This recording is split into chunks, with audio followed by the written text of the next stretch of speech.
Well, good afternoon and welcome to Moonshot 6. Back in 1937, Napoleon Hill revealed his epic interviews on the most successful businessmen in the USA, and certainly is one of the all-time most recognized books on wealth and mindset in a volume that he titled Think and Grow Rich. And interestingly enough, it's not invest and grow rich. It's not work hard and grow rich. It's not go to school, get an education and learn and study and grow rich. But it's think and grow rich. So that tells us that thoughts are an important component, and certainly one of the most important components. So because you're actually at a point where unless you're thinking or engaged in thought about the objective, about the path, about the challenges, about the implications and the intentions of the effects, then any amount of study or work or investing could actually prove fruitless. And you've likely all heard that you need to feed your mind. Yet sometimes instead of a yum cha feast, I think there are a number of people who are grazing on what I'd say is dumb cha, which is decisions uselessly managed, creating harmful actions. Now, I'm certain that today most people are still to realize that until they define an objective as actually achievable and believe in their ability to attain it, that they won't act with an expectation that will realize it. And fittingly, I've named this moonshot after the first chapter heading in this book, which is the power of thought. So my search for understanding the seemingly limitless power of the mind has unveiled the mantra of my coaching consulting practices: conceive, believe, achieve. And this is based on Napoleon Hill's tenet of setting and framing the mind. And I've used this effectively also to drive many companies and organizations and communities and individuals to great success. And because success is measured in a variety of ways, my assistance has worked in achieving success in development of culture in organizations and groups, in substantially increasing revenue and profit margins,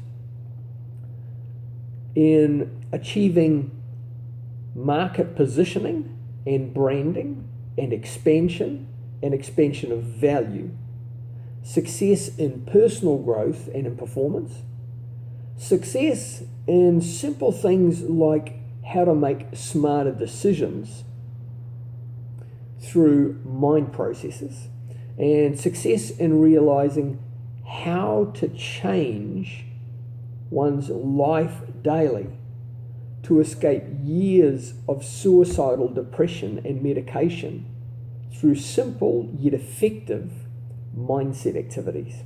Now, without exacting the explicit and implicit components of the mind brain, our cerebral tissue is essentially a water-based reservoir for all of the being and doing functions of our lives.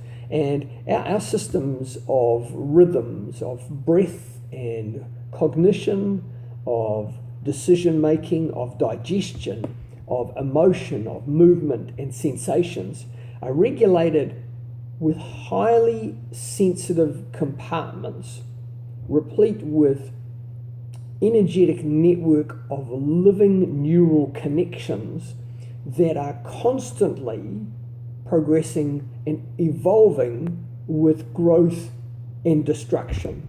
And these are all primarily based on the thoughts that we create in the myriad of opinions and experiences and learnings that we form through our daily interactions, in these perceptions that we construct into statements of belief, become established the words and the actions of our life, which we express as our behaviours, whilst we progress through this matrix of conscious and competence as we develop through the stages of not knowing that we don't know, to knowing that we don't know, to acting on what we don't know, to then being able to act without thinking. If you're feeling that in your life, your behaviour that you're demonstrating isn't who you really want to be, or the results that you're getting aren't what you really want to be achieving, then randomly jumping at different ideas and suggestions and trialing things that well-meaning friends at times propose to us, these are not the ingredients that are likely to produce the most secure outcome for you and what you're most looking for. Can I suggest and encourage you to condition your thoughts through daily intentional practices? This will help you to develop the words that will become the actions that will lead to the behaviours that will form the habits that will produce the results that you truly seek and that will enable you to change the world. This is the 6th Moonshot episode that I've revealed.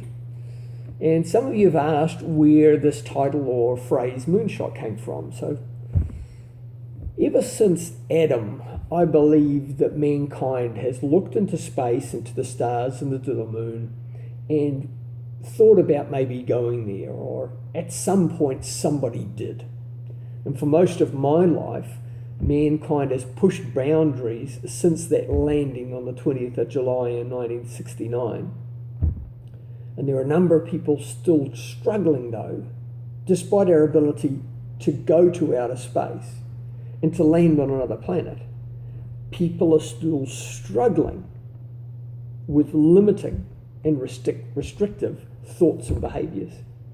So these episodes that I reveal each week were birthed from a concept of a mixed reality fleshed out at a global entrepreneurs conference that I was invited to in Bali.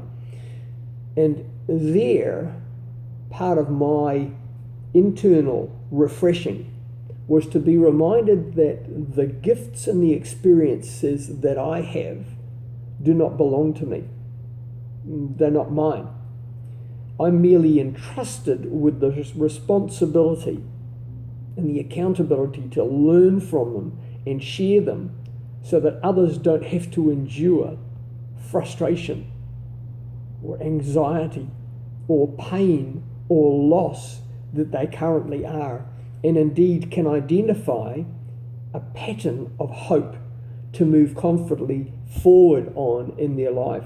So each week I share a new perspective of learning for you so that you can feel empowered by your dreams and in your goals and in your simple daily livings and in your journey through life. And those of you who've responded, I thank you. I thank you for your comments. I thank you for your sharings. I thank you for contacting me. So via various platforms and direct messages, that what I'm sharing is uplifting and is motivating. Yet I'm going to ask you to do two things for me today from here on out with these episodes. One is, if the past and current episodes resonate with you to the extent that you can identify a new energy or a new learning or a new motivation, then I'd like you to write down what you feel and what you want to take action on, please. What you actually feel like doing to make a change. And then post it in the comments section so that I can see it and I can see how to develop my messages to sustain those of you who are in your own mission. And the second thing is, I would like you to share the episode that resonated with you. And again, write your feelings, your emotions, your intentions, and share that with those in your network. For two reasons for this. One, so that they can likewise be empowered to the same extent as you, or in a similar way, and also so that you let your network know that these are the things that are important to you, so they also can support your energy. Next week, I'll be sharing my thoughts on how to use challenges as stepping stones, not as obstacles. How to see opposition as opportunity. So, until then, live, love, and serve.